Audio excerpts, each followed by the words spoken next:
하나님 말씀 우리 신약성경 마태복음 15장 21절에서 28절까지의 말씀을 우리 같이 함께 교독하도록 하겠습니다. 예수께서 거기서 나가사 두로와 시돈 지방으로 들어가시니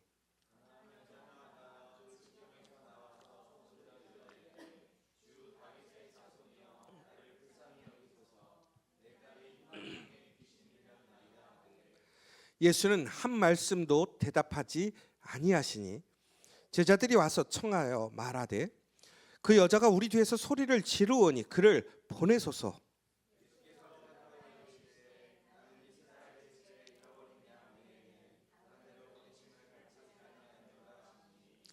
여자가 와서 예수께 절하며 이르되 주여 저를 도우소서.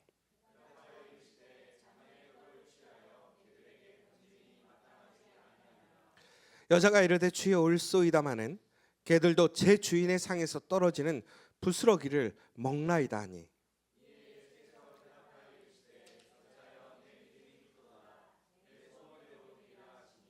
그때부터 그의 딸이 나으니라. 아멘. 제가 2025년 우리의 모든 것을 하나님의 손에 맡기기로 우리가 결단했습니다. 그래서 우리는 테바, 하나님의 손에 맡김.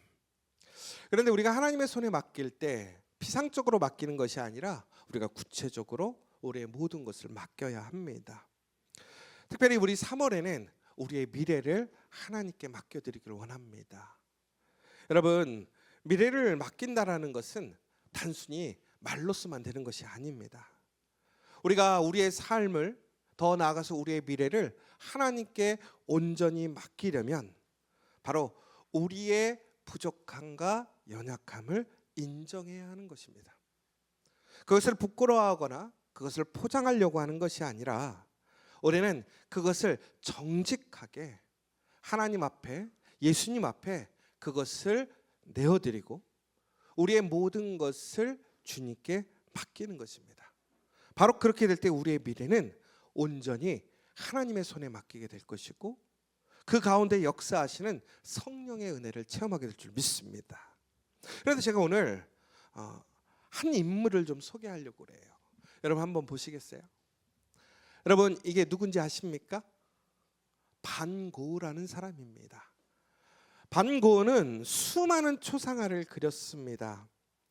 그런데 이 반고흐라는 사람의 이 초상화가 반고흐의 자아상 중에서 상당한 많은 사람들에게 인기가 있고 더 나아가서는 많은 영감을 주는 자화상이라고 합니다.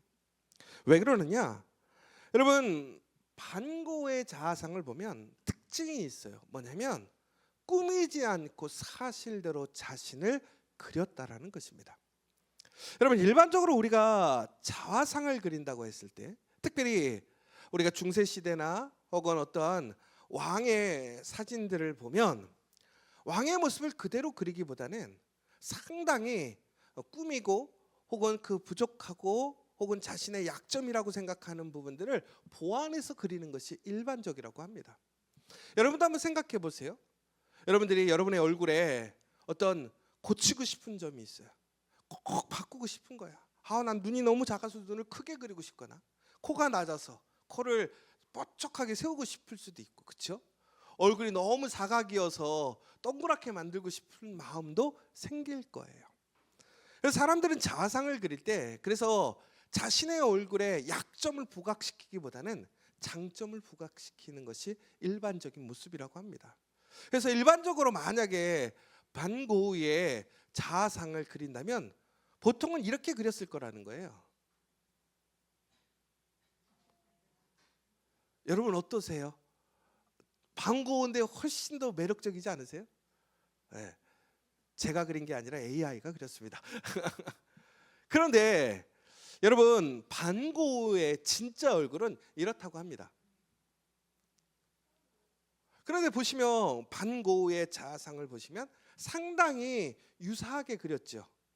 그런데 왜 이 귀잘린 자화상이 사람들에게 많은 도전이 되고 영감을 주느냐? 바로 반고흐가 귀를 스스로 잘랐습니다. 그런데 그때가 언제였냐면 그가 너무나 마음이 힘들고 어려울 때 스스로 몸을 자해했던 거예요. 그리고 종국에는 어떻게 하느냐? 스스로 정신병원으로 들어갑니다. 그리고 그곳에서 분대를 감고 있는 자신의 모습, 그 자아상을 그린 것이 바로 저 그림이라는 거예요. 그러니까 저 그림을 보면 반고의 아름다운 면이 보이는 것이 아니라 그의 아픔, 부족함, 상처. 여러분, 더 나아가서 저 그림을 그렸을 때가 언제냐면 어디라고요? 정신병원에 스스로 걸어 들어갔을 때라는 거예요. 여러분, 그 스스로 길을 자르고 정신병원에 들어갔을 때 수많은 사람들이 반고를 욕했어요. 저 미친놈이다. 함께 살 수가 없다. 여러분, 그런데 반고는 스스로의 그러한 약점과 연약함을 자신의 그림에 숨김없이 나타내었다라고 하는 것입니다. 그리고 종국에는 이것이 예술로 승화되어서 오늘날 많은 사람들에게 도전이 되고 무엇인가 생각할 수 있는 영감을 주더라는 거예요. 저도 이 그림을 보면서 그런 생각이 들어요. 여러분, 우리가 우리의 약점을 저렇게 적나라하게 사람들에게 보여줄 수 있을 것인가? 내가 스스로 나의 길을 잘랐어요. 너무 힘들어서. 그리고 내가 정신병원에 들어갔어요. 그런데 그것을 사람들에게 다 이야기해 주는 그림이라는 거예요. 여러분, 이 반고의 삶처럼 우리가 우리의 고통과 연약함을 감추지 않고 드러날 때 오히려 그것이 우리에게 더 아름다움을 줄 수 있다라는 거예요. 그런데 우리가 생각할 때 그러잖아요. 이것은 예외적인 케이스가 아닌가요? 오히려 우리가 세상에서 어떤 영화나 혹은 어떤 경영학, 경제학 서적들에 보면 결코 우리의 약점을 사람들 앞에서 얘기하지 말라고 그래요. 드러내지 말라고 그래요. 그러니까 우리는 어떻게 하냐면 이 세상에서 많은 경쟁과 또 우리가 이루어야 될 일들 앞에서 우리는 우리의 아름다운 것들만 부각시키기를 원하고 우리의 부족한 거, 연약한 거, 감추고 싶은 것들은 꽁꽁 숨겨놓는 거예요. 그런데 문제는 뭐예요? 그것이 없어지지 않는 것이지요. 여러분, 그래서 우리의 이 연약함을 내가 감추고 싶은 것을 드러낸다라는 것은 쉬운 일이 결코 아니라는 거예요. 그래서 여러분, 오늘 말씀을 보세요. 오늘 말씀을 보시면 여러분들 좀 이 말씀을 보고 예수님을 오해하는 사람들도 가끔씩 생겨요. 왜 그렇습니까? 여러분, 우리가 잘 알고 있는 예수님은 어떤 분이세요? 가난하고 아프고 힘든 사람들을 손수 찾아가서 도와주시는 분이고, 더 나아가서 본인을 찾아오는 사람들을 절대로 거부하시는 분이 아니란 말이에요. 하물며 아이가 찾아와도 그 아이가 오히려 천국의 주인공이라고, 이 아이와 같아야 된다고 그 아이를 세워주고 그 아이를 통해 놀라운 은혜를 주시는 분이 예수님이셨습니다. 그런데 오늘 말씀을 보세요. 오늘 이방 여인이 오늘 예수님이 그 지역을 지나가는 것을 보시고 찾아온 거예요. 왜? 그의 자녀가 아픈 거예요. 내 딸이 흉악하게 귀신이 들렸다라는 거예요. 그러니까 인간적인 어떠한 방법으로 해결할 수 없는 거예요. 여러분, 생각해 보세요. 많은 질병에 걸려도 그 시대에는 무엇이라고 그러냐면 그것이 죄로 인한 심판이라고 사람들은 생각했어요. 그런데 질병을 넘어서 뭐에? 귀신이 들렸다라는 거예요. 내 딸이 귀신 들렸어요. 여러분, 생각해 보세요. 내 딸이 미쳤어요. 이런 거예요. 여러분, 사람들 앞에서 얘기할 수 있겠어요? 아마 그랬으면 아무도 보이지 않는 곳에 아주 은밀하게 가서 자신이 드러나지 않게끔 부탁하려고 할 거예요. 그런데 오늘 이 여인은 그럴 수가 없어요. 예수님을 개인적으로 알지 못하니까. 그런데 예수님이 오늘 자신이 살고 있는 지역을 지나가는 거예요. 사람은 고칠 수 없어요. 자신이 아무리 자녀를 사랑한다 할지라도, 그 딸을 사랑한다 할지라도 그 딸을 도와줄 수가 없는 거예요. 그래서 예수님을 부르는 거예요. 예수님 나 좀 도와주세요. 내 딸 좀 고쳐주세요. 내 딸이 귀신 들렸습니다. 여러분, 그 수많은 사람들이 예수님을 쫓아갑니다. 그런데 거기서 예수님을 부르는 것만 멈추는 것이 아니라 자신의 딸이 아프다고 얘기하는 거예요. 더 나아가서 자신의 딸이 귀신 들렸다고 그 지역에 있는 모든 사람들에게 알려주는 거예요. 아마 그때 처음으로 그 사실을 들었던 사람들도 있을 거예요. 왜? 이 여인은 그의 딸을 아마도 집안에 꽁꽁 숨겨뒀었겠죠. 그 딸의 그 아픈 모습을 사람들에게 보여주기 싫었을 거란 말이에요. 자신을 위해서도 혹은 그 딸을 위해서도. 그런데 오늘 예수님이 지나가신다니까 지금까지 꽁꽁 숨겨놨던 그 사실을 외치는 거예요. 내 딸이 귀신 들렸습니다.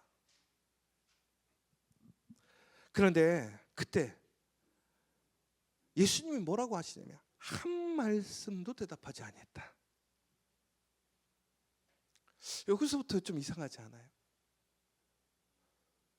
그런데 오히려 그 여자가 계속 소리 지르고 또한 계속 외치니까 제자들이 뭐라고 그러냐면 우리 뒤에서 소리를 지르오니 그를 보내소서. 제자들의 관심은 그 여인의 외침에 전혀 관심이 없어요.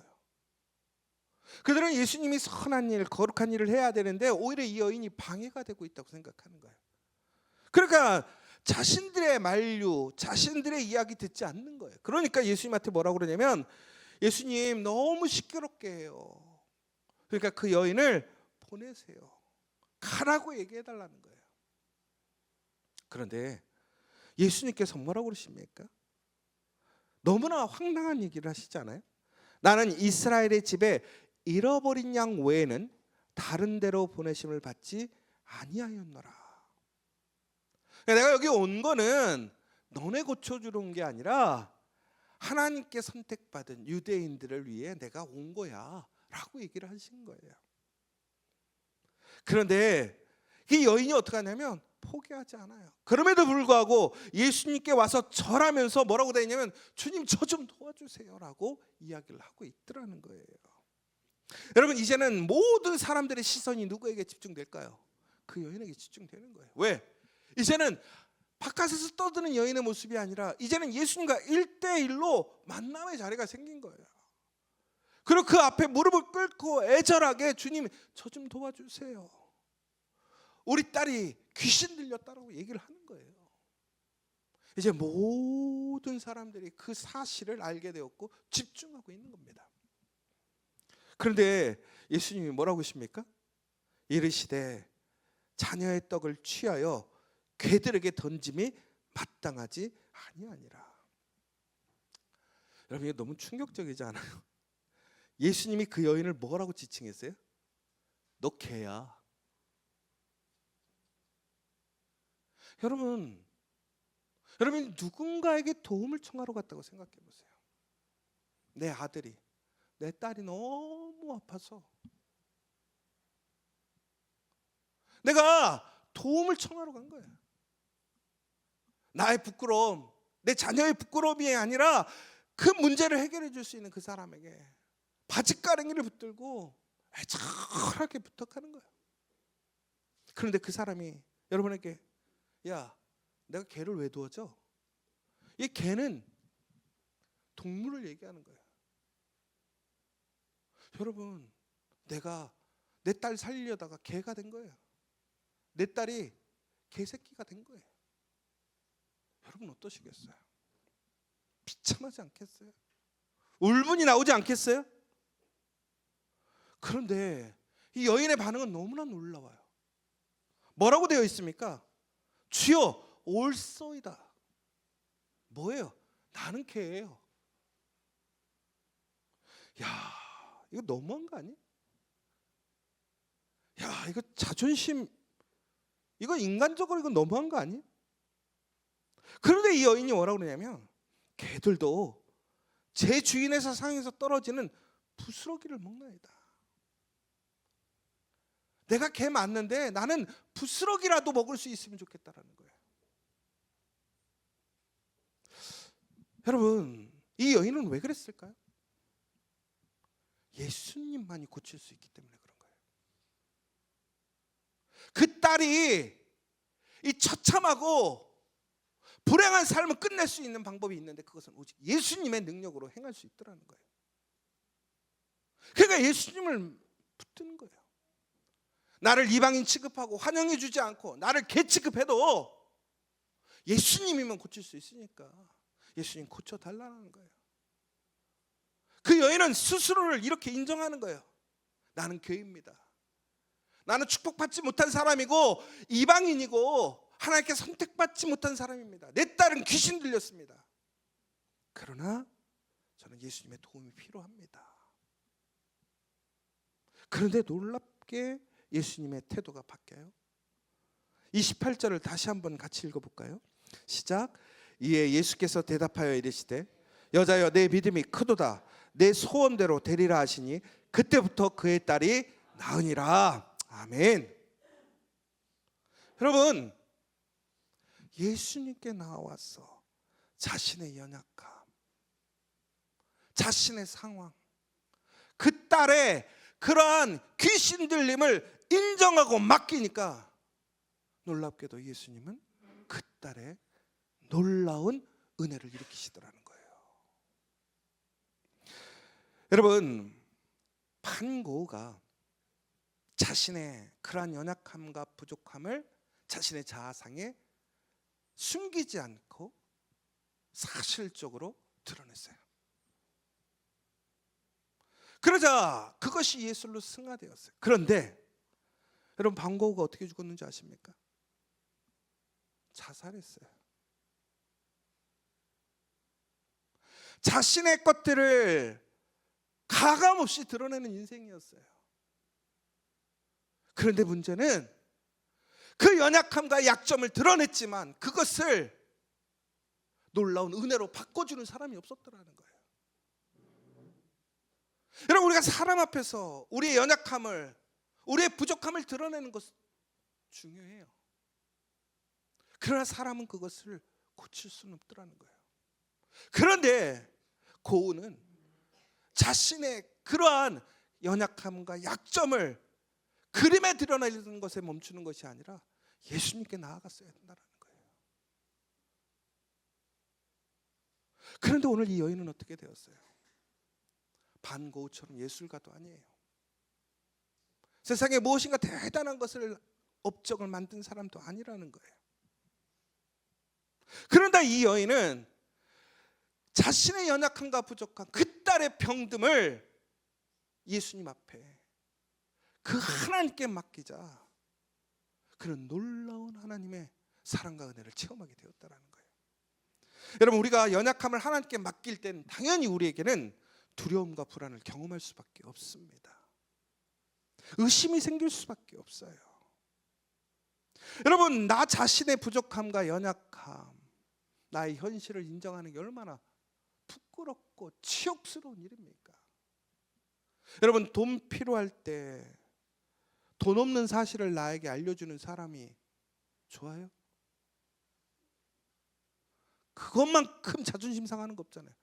그래서 돈 빌려하러 왔는데 나를 거지 취급하는 거야. 근데 거지니까 빌리러 왔지.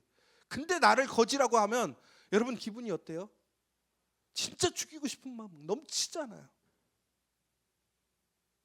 여러분, 이 여인이 오늘 예수님의 말씀을 들었을 때 그 여인에게는 아멘, 할렐루야, 너 개야 그럴 때 아멘, 절대 그렇지 않죠. 근데 그럼에도 불구하고 왜 그런 거예요? 자신의 연약함, 부족함, 그 부족함을 치료할 수 있는 분은 예수님이라는 믿음이 있었기 때문에 그래요. 여러분, 우리가 우리의 것을 자꾸 숨기거나 왜곡해서 꾸미려고 할 때 우리는 오히려 더 병들게 됩니다. 그것을 더욱더 감출수록 나중에 그것은 썩어 문드러져서 우리를 더 힘들고 아프게 해요. 여러분, 그러면 우리에게 미래가 없는 거예요. 그럼 우리의 미래를 어떻게 맡겨야 될 것이냐? 우리의 약함, 우리의 약점, 나의 부끄러움, 우리 가정의 부끄러움, 여러분 그 모든 것을 예수님 앞에 내려놓는 시간 되기를 간절히 소망합니다. 그러면 반드시 예수님께서는 그 믿음으로 그 연약함과 그 약점과 부족함을 내어놓는 그 사람의 그 믿음을 응답해 주실 줄 믿으시기 바랍니다. 여러분 그렇다면 우리가 하나님께 우리의 미래를 맡기기 위해, 예수님께 맡기기 위해 우리가 해야 할 일이 무엇일까를 좀 생각해 봐서 첫 번째는 뭐냐? 예수님을 찾아야 하는 거예요. 여러분 나의 연약함을 내가 인식하고 나의 부족함을 알게 되었을 때 그것을 오픈하고 인정하는 것 중에, 그러나 오픈하고 인정한다고 그것이 채워지는 게 아니라는 거예요. 누가 그것을 채우시는 분이에요? 예수님이라는 거예요. 오늘 이 여인이 오늘 놀라운 반전의 역사, 은혜의 체험을 하게 되었던 이유는 무엇입니까? 예수님을 찾아갔기 때문에 그래요. 여러분 마태복음 7장 7절에 보면 뭐라고 됐어요? 너희가 찾으면 찾을 거라고 되어 있잖아요. 두 번째는 예수님을 찾은데 예수님을 불러야 한다는 거예요. 여러분 예수님을 부르시기 바랍니다. 여러분 예수님을 부르는 일이 뭘까요? 기도해야 하는 거예요. 여러분 저는 이 시대에 마지막 소망이 있다고 생각해요. 그게 뭐냐? 기도의 능력입니다. 예수님의 이름으로 기도할 때에 그 가운데 놀라운 하나님의 응답이 있는 거예요. 우리가 예수의 이름을 불러야 돼요. 예레미야 33장 3절에 뭐라고 되어 있습니까? 내가 너희에게 응답하리라. 오늘 예수님이 그 여인의 부르짖음을 거부하신 게 아니에요. 믿음을 확인하셨던 거예요. 그 여인을 거부하시고 부정하고 그 여인을 없인 여기신 것이 아니란 말이에요. 예수님은 자신의 이름을 부르는 자들에게 언제나 응답해 주심을 기억하시기 바랍니다. 세 번째는 포기하지 마세요. 예수님을 포기하지 마세요. 여러분 오늘 이 말씀을 보시면 여러분 같으면 어디에서 멈췄을 것 같으세요? 아마 제자들이 가라고 할 때부터 여러분들은 갔을 거예요. 왜? 첫 번째 거부당했기 때문에. 그런데 두 번째 보세요. 예수님께서 나는 이방 사람을 위해 온 거야, 너를 위해 온 거 아니야. 거부당했어요. 더 나아가서는 야, 너 개야. 여러분 정말 예수님이 우리의 생명이고 우리의 부활이고 능력이라고 한다면 예수님을 같이 포기하지 않아야 돼요. 왜 그러느냐? 예수님께서 반드시 우리가 부를 때, 예수님을 찾아올 때 예수님은 어떻게 하시겠다고 그랬어요? 우리를 구원해 주시겠다고 했어요. 누구든지 나를 믿는 자마다 영생을 얻게 될 것이라고 약속하셨더라는 거예요. 여러분 그런데 우리는 얼마나 쉽게 포기합니까? 여러분 세상에서도 그런 얘기예요. 성공한 사람들한테 물어봤어요. 뭐라고 그러는지 아세요? 절대로 포기하지 말래요. 제가 유튜브에 보면 한 영상에 이런 것들이 있어요. 성공한 사람들한테 가서 인터뷰를 하는 걸 물어봐요. 그러면 그 사람들한테 항상 물어봐요. 지금 얼마 버세요? 물어봐. 그럼 뭐 어느 정도 보여? 와우. 그래요. 그러면 혹시 실패를 경험해 보셨나요? 그러더니 다 누르세요. 내가 얼마나 많이 실패한 줄 알아? 이런 얘기를 해요. 그러면서 물어봐요. 그러면 당신이 성공했던 성공의 핵심이 뭡니까? 그랬더니 딱 한 가지였어요. 대부분 공통되는 게 포기하지 마. 실수하고 실패할 수는 있지만 포기하지 마.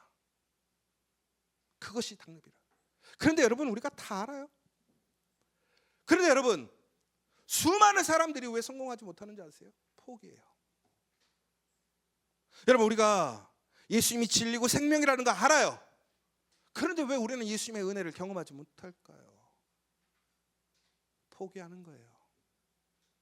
여러분 예수님이 우리의 생명이고 능력인 것을 믿는다면 끝까지 예수님을 붙드시기 바랍니다. 지금 나의 때, 내가 원하는 때 응답되어지지 않는다 할지라도 여러분 지체 없이 여러분 그 예수님을 향한 손길을 거두지 말라라는 거예요. 오늘 이 여인이 오늘 우리에게 도전이 되는 거예요. 여러분, 거기에는 가장 중요한 사실이 있어요. 믿음이 있어야 돼요. 그리고 맡겨야 한다는 거예요. 내가 할 수 없기 때문에 찾아온 거 아니에요? 그런데 꼭 사람들은 맡기면서 맨날 물어보는 사람들이 있어. 의심하는 사람이 있어. 가르쳐줘도 가르쳐준 대로 안 하는 사람이 있어. 여러분, 그러나 우리가 정말로 예수님을 믿고 진정으로 맡겼다면 그 인도하심을 따라 나아가는 저 여러분 되시길 간절히 소망합니다. 여러분, 결론적으로 우리가 하나님의 손에 맡겼다 한다면 하나님께서는 반드시 여러분들을 가장 선하고 옳은 길로 인도해 주실 줄 믿습니다. 우리 지주서치 더 나아가서 여러분의 가정과 일터, 여러분의 비전과 소망, 여러분의 미래를 반드시 하나님께서 아름답게 채워주실 줄 믿습니다. 오늘 우리는 그 증거가 돼야 돼요. 사랑하는 여러분, 우리가 예수님을 믿고 신앙생활하다 보면 우리는 예기치 않게 오히려 우리의 마음을 상하는 일도 있고 무시당할 수도 있어요. 혹은 사람들이 귀 기울여주지 않을 때도 있어요. 그러나 사람을 보지 마시고 영원히 나와 함께 하시고 나에게 오직 그 눈을 맞추고 계시는 그 하나님을 믿고 의지하시기 바랍니다. 오늘 이 시간 그 예수님의 이름으로 맡긴다면 반드시 응답됨을 믿는 저와 여러분 되시기를 간절히 소망합니다.